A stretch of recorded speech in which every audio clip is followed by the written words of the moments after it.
พ่อหนูค่ะศาลเจ้าพ่อหนูนะคะจริงๆตรงนี้จะมีขายขนมบงเกี้ยรู้จักไหมคะขนมบงเกี้ยเป็นขนมหวานชื่อดังวันนี้ปิดค่ะขนมบงเกี้ยมาบางลำพูต้องกินร้านนี้นะคะรีวิวเยอะมากขนมบงเกี้ยเป็นขนมสายขนมหวานเย็นของคนจีนที่จะเป็นเส้นสีเหลืองเหมือนบะหมี่อะค่ะแต่เส้นจะใสๆมีเส้นสีขาวเหมือนปลากิมไข่เต่าจะเป็นขาวใสอะค่ะอันนี้ก็จะเป็นร้านออริจินอลเลยทีเดียวเป็นคนบ้านพันผมนะคะ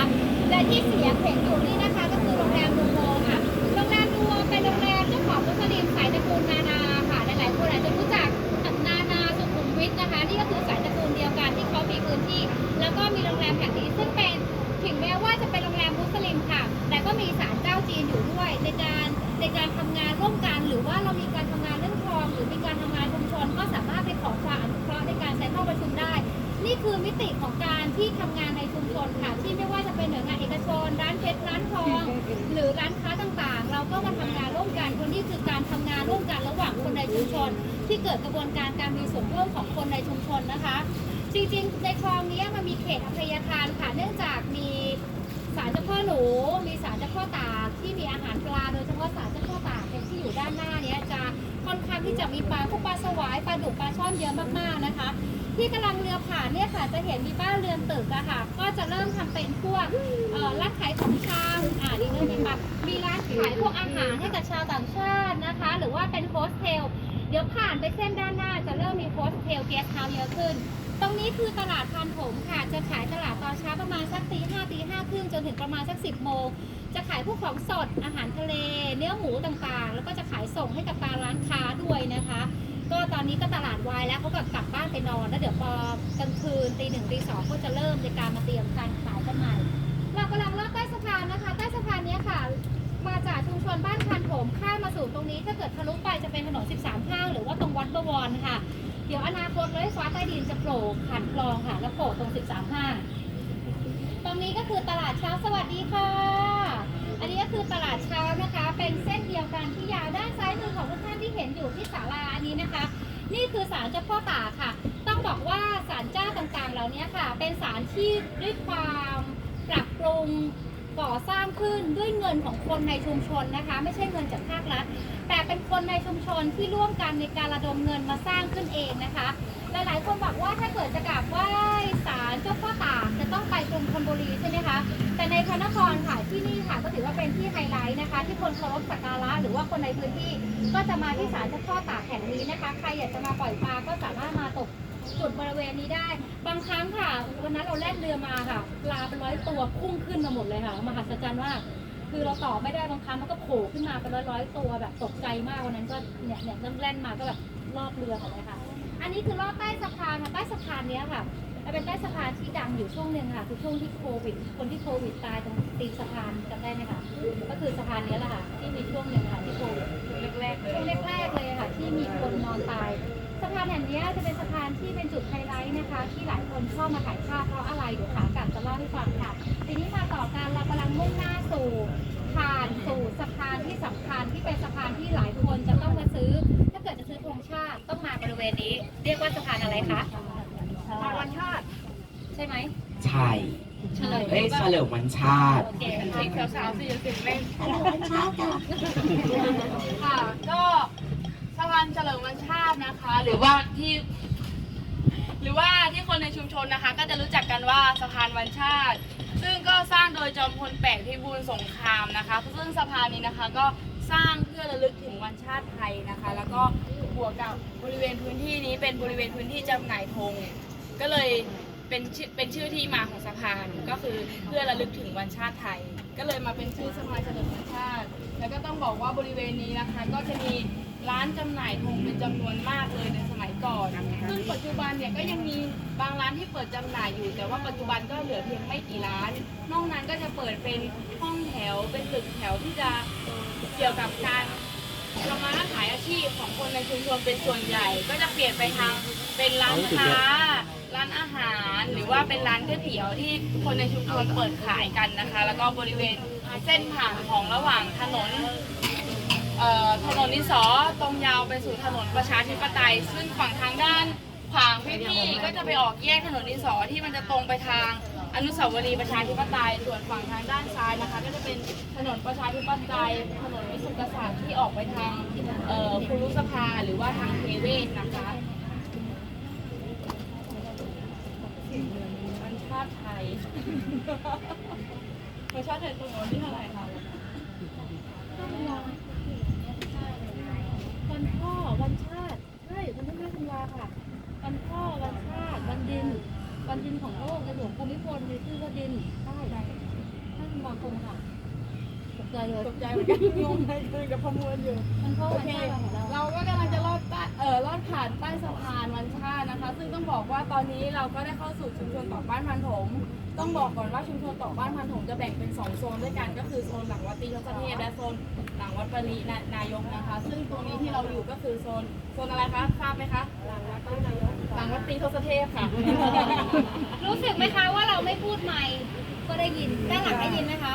เพราะว่าเรือนี้เป็นเรือพลังงานไฟฟ้าค่ะเงียบสงบไม่ใช้น้ำมันทำให้เราสามารถลดมลภาวะได้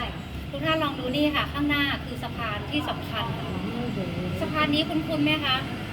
พี่คนขับเรือคงพูดตามเราได้แล้วนะเพราะเราพูดมาหลายรอบแล้วสะพานนี้ค่ะเป็นสะพานที่อยู่ใน MV ที่เราจะได้เห็น MV ตอน 8 โมงเช้าแล้วก็ 18 นาฬิกาค่ะคือเพลงอะไรคะใช่ค่ะจะมีทหารประมาณ 4-5 คนยืนอยู่บนสะพานนี้ค่ะอยู่ในเพลงชาติลองเซิร์ชอยู่ใน YouTube เป็นพี่ทหารจิตอาสาจะใส่เสื้อสีเหลืองแล้วก็ยืนเรียงกันประเทศ ไทยรวมเรื่อยๆค่ะที่เราอยู่ตรงนี้แหละค่ะใช่ลองดูได้เลยนะคะด้านหน้าค่ะใช่เดี๋ยวมันจะใน MV จะสวยเพราะว่ามีต้นหางนกยูงดอกสีส้มๆคือตอนนี้อยู่ทางด้านหน้าเนี่ยค่ะจะเห็น ใช่ ดอก ใช่ ส้ม แต่ว่าพอช่วงแรกจะแบบว่าดอกเยอะๆมันก็จะแบบว่าสวยงามเป็นฤดู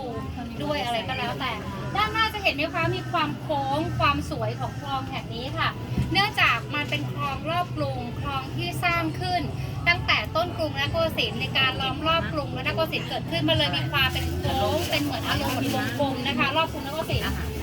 ทั้งขาไปและขากลับจะมีความสวยงามและเห็นว่าพอมันไม่มีขยะอะค่ะพอมันไม่มีความไม่สกปรกอะมันเลยทำให้สวยงามใครที่จะไปถ่ายรูปต้องระวังนะคะด้านหลังนะคะเดี๋ยวสะพานมันเตี้ยแล้วมันก็จะมีสายไฟบางครั้งหรือเกิดอุบัติเหตุต้องระมัดระวังกันด้วยนะคะโอเคอันนี้ค่ะเราจะเห็นว่าพอมันน้ำมันนิ่งแต่เดี๋ยวทุกท่านพอผ่านไปตรงผ่านฟ้าค่ะมันจะเริ่มมีคลื่นหลายคนจะเริ่มเวียนหัวเพราะว่าเส้นนั้นมันเป็นเส้นที่มีเรือสัญจรเพราะเรือสัญจรมันจะมีคลื่นจริงๆเรือลำนี้ค่ะเดี๋ยว1 กันยายนกรุงเทพธนาคมค่ะจะเปิดให้บริการฟรีในการขนส่งนะคะตั้งแต่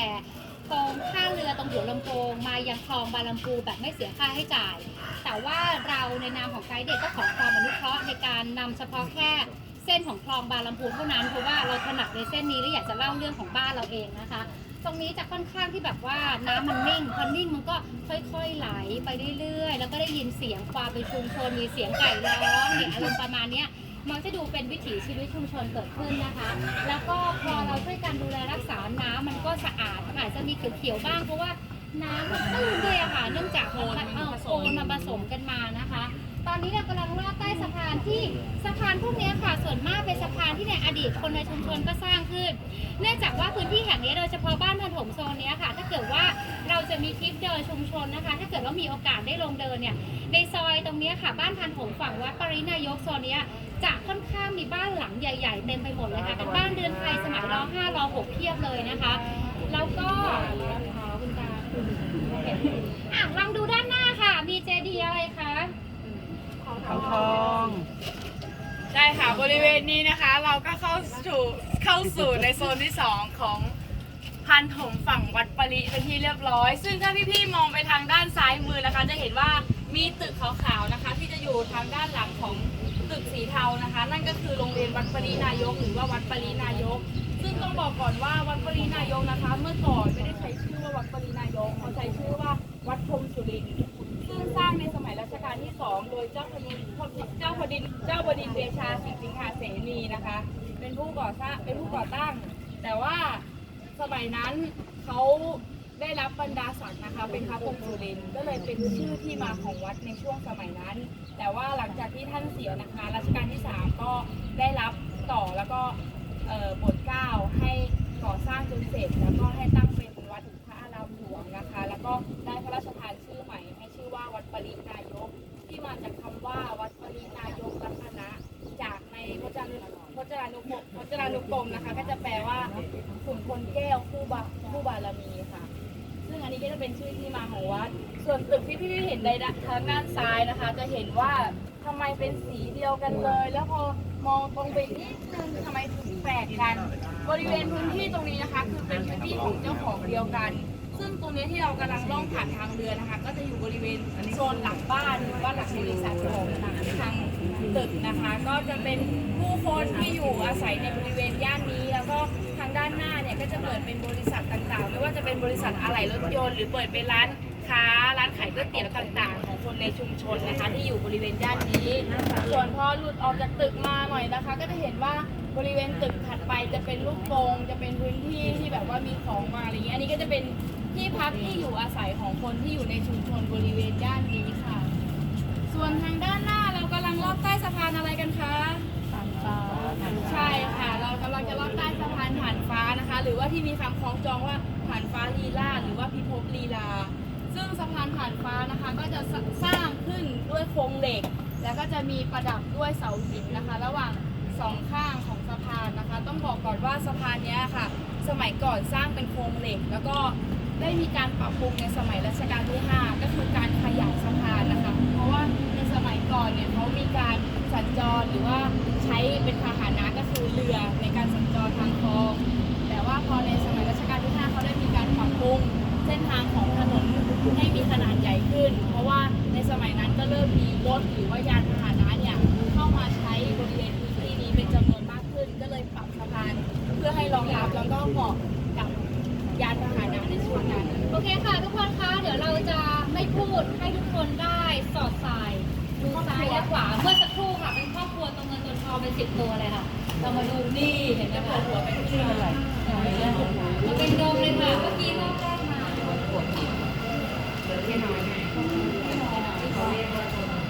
นู่นฝั่งนั้นหนักเลยนะโดยทองเป็นเด็กเก่าเป็นดำมาใช่ค่ะบางทีถ้าแบบโชคดีก็จะเห็นเป็นนกตัวขาวๆคือนกกระยางก็จะมี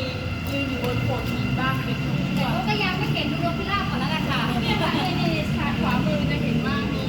นกกระยาง นี่ค่ะนกกระยางมันก็จะมาหาปลาเอาละค่ะทุกท่านคะตอนนี้ค่ะเ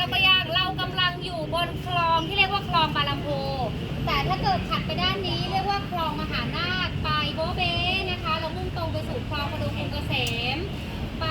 ประตูน้ำไปรามคำแหงไปหัวลำโพงอะไรก็ว่าไปที่จะเลี้ยวซ้ายเลี้ยวขวากันแถวบ้านเราโอเคตรงเข้าไปก่อนแต่ถ้าตรงไปค่ะเรียกว่าคลองโอ่งอ่างไปประตูผีไปสะพานเหล็กแต่ว่าเรือไม่สามารถไปได้เพราะว่าแถบนั้นคือสะพานมันต่ำเราก็เลยจะหยุดตรงนี้นะคะเดี๋ยวอนาคตเราจะมีทริปให้ขึ้นอยู่บน